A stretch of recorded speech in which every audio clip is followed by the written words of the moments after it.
What's up, folks, and welcome back to Dyce Reacts World. We are staying in London, England tonight. Oh yeah, we are going to be checking out the Tower of London Poppies. No idea what this entails. Very much excited to check this one out. We ain't going to waste no more time. We're just going to get right into it, folks. We're going to get right into it. Oh yeah.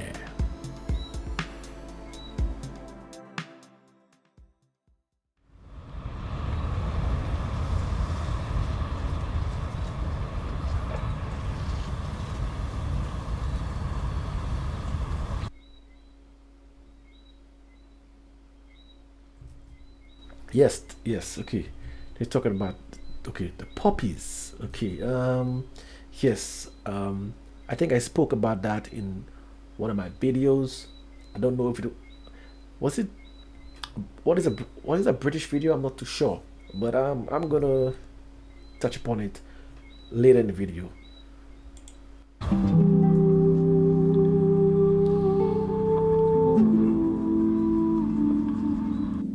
Wow. I was just in awe of how many people were here, honestly. It's just really nice to see the support from the whole city. Such a lovely way to commemorate it. Yeah, it's beautiful. It's beautiful. Yeah. Magic. Yeah. Really moving. It is very moving. Tremendous. Whether it's young people or old people, they've come in their hundreds, they've come in their thousands, and they've stood on the behind the railings, looking down into the moat, really from early in the morning until late at night. And I think why it's caught the imagination of the country is this particular number of 888,246. They fought in mass armies, but they were individual soldiers. And each poppy represents an individual life lost and a family shattered. I think people can understand that. My son was in the army as well. He served in Ireland, he served in Bosnia, and when I see that, I'm just really, really grateful that he came back. My mother is from Canada, and her, I believe, grandfather was a spy in the war, and so my mom wears a poppy every year. But and that's what it's about. It's appreciation. It's always a little bit of appreciation. I mean, my father died from his injuries from the Second World War. My mum lost 4 brothers during the First World War too, so obviously that's where my passion comes from. But we're all in the same boat. You know, you have 4 or 5 it wasn't them. This would be London, so, and I love London. And so I think it's become a kind of a place of pilgrimage, not just a place where you see this artwork, or not just a place of commemoration because it's here. It's just become a kind of national focus. It started us asking questions about who we are, what are we doing when we're commemorating, how warlike are we as a nation? The thing about this is it reminds you that these people were human beings, just as you are a human being, just as the military personnel are human beings, and that interconnection, it's kind of everything. It breaks down the barriers of them versus us, or just a vast quantity of numbers. And I was at the closing sort of ceremony today, and the last poppy got put in, and you. Wow. Rest in peace to all those heroes. Man, the background music is really touching, really good. It really sets the tone, just sets the atmosphere. It's a beautiful sight. It's very good. I don't know if this, I don't think they said it in that or the last video. No, they didn't talk about it in the last video, but I remembered something when they said about the poppies. And it's a brilliant idea. Brilliant. Whoever came up with that idea to use the poppies, amazing. And I didn't know there was such a place in England like that, where it's almost like someone said, like a pilgrimage in a sense. Showing it's like even bigger than a pilgrimage, like they said, because it's historic in many sense. It shows like people have been remembered, those that fought and passed away, and also pay respect. There's no pay respects to those who fought for freedom.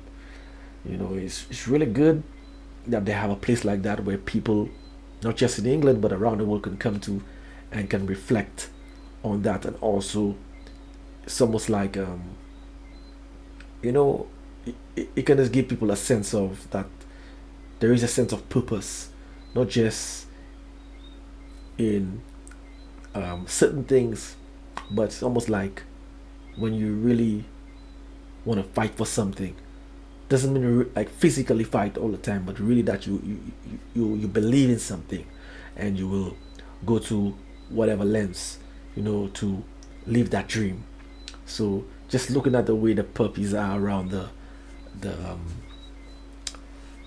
building, the structure, it just gives it a nice feeling. I can imagine on a day that's quiet and maybe you're alone in that environment, really, and the sun is setting, on the sun is, you know, when it's quiet, it's gonna be such a wonderful place to just, it's almost like to reflect. Yeah, I would say. We will take it back a bit.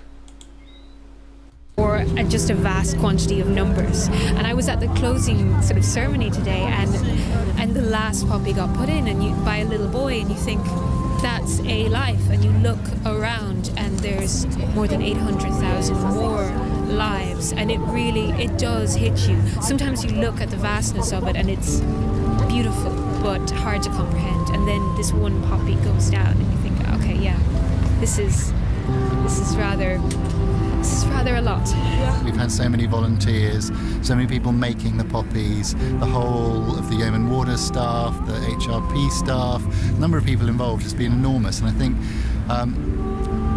unusually for a large artwork, it isn't then dominated by a single person or a single ego of an artist. In a sense, though me and Paul treat ourselves and believe that we are artists and this is an artwork, because we've been very open about it, I think we've allowed so many other people into it to take ownership of it. Nobody that you've met on the project has been a bad seed. It's been a bunch of love, a load of stories that you really love to hear, and just the community has come so. I'm from the US, and the UK spirit here has made me really proud that I moved here. I've been here 7 years, and I love the spirit of this project. It's just been amazing. So. People are able to bring their own family stories to it. Grandparents can explain to their grandchildren how they connect into this story of our nation. You just have to remember, I mean, they gave their lives so that we can live in peace today, and you know, what greater gift can you give than your life? I think it's very important to remember. I think it's a good thing because we're remembering people who've done something for us and who've lost their lives while doing that. And the least we can do, obviously, is remember them. We've invited members of the public to send in the names of a loved one who lost their lives in the First World War. And we've read out about 200 every evening. And we've done that every evening from the 5th of August through until today. I read the last list at 11 o'clock on the 11th. Lieutenant MJD's Victoria Cross, Royal Fusiliers.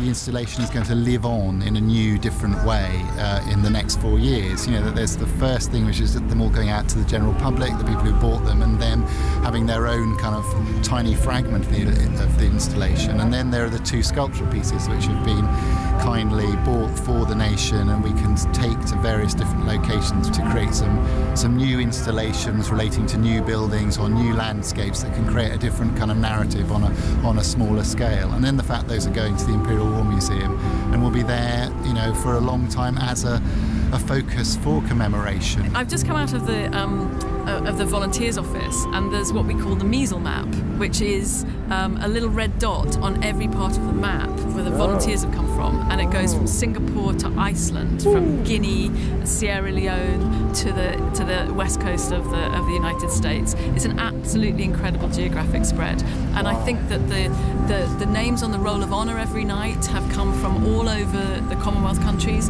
and then these poppies are going off around the world. And what we really want to happen is that we want to send these poppies home now. The soldiers never got to go home, but you know, a lot of them will.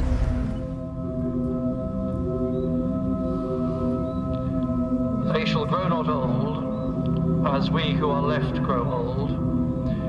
Age shall not weary them, nor the years condemn. at the going down of the sun, and in the morning, we will remember them. We will remember them.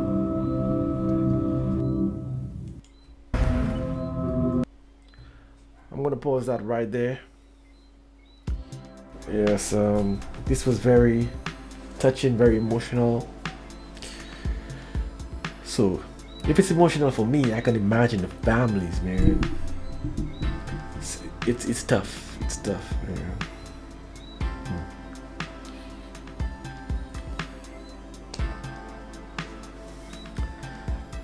Yes, guys, I'm a little emotional right there. I'm just putting myself, you know, especially in that time period during the war, you know, how the world was, and you know, people suffering, going through hardships. You know, after you go through that, imagine you having loved ones that are in the war, and you know, they're fighting for freedom, and you know, you never return home. Man, I mean, the last memory of them, I mean, it must be hauntingly good. That's how I'm gonna put it. Hauntingly good. Hauntingly good. Yes. Shout out to the families. You know, my condolences and blessings to you guys. You know, yes, and it's amazing that this is widespread. So many people from different parts of the world. I'm like, wow. You know what? I was not expecting it to be so widespread, to be honest. This was the eye opener, and this was very good. You know, I'm getting more of an understanding, more of a, you know, I'm more like it's almost like I'm connecting to the cultures of the different countries. What I'm seeing, especially things that are very deep and very emotional. You know, it just gives you a sense of, like a sense of gratefulness, I would say, for what we have in the world now. Yes, guys, if you want to see that long drawn out outro, hit me up on Dyce Reacts. We have the music reactions. Yes, and this is gonna be for my reaction. So until next time, peace out.